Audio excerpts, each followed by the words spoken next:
Well, today, a Georgia sheriff resigned, and the woman who accused him of sexual assault accused Governor Kemp of looking the other way when she called for this sheriff's suspension. That victim is Linda Hatchett. She's an attorney, but you may know her for her daytime TV show that ran for 8 seasons. 11 Alive's Doug Richards has more on what happened in court today. The accused in this case was a South Georgia sheriff who, according to a witness, abruptly groped the victim during an annual meeting of the Georgia Sheriff's Association.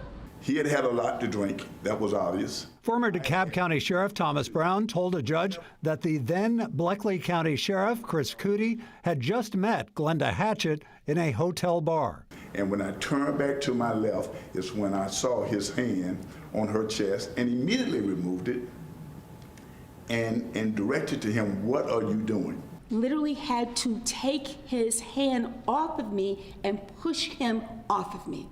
Hatchett, who became the star of a daytime TV show called Judge Hatchett, says the January 2022 incident haunted her and forced her into therapy. I have never felt so helpless in my entire life. And I was angry, frankly. I was angry that I didn't slap him. Hatchett spoke hours after the court appearance, where Cootie's attorney announced he'd resigned as sheriff and would serve 12 months probation and 40 hours of community service in a plea deal. Hatchett and her supporters wanted Governor Kemp to suspend the accused sheriff, but that never happened. The governor did nothing. The governor's office said he declined because the charge wasn't a felony and hadn't been adjudicated.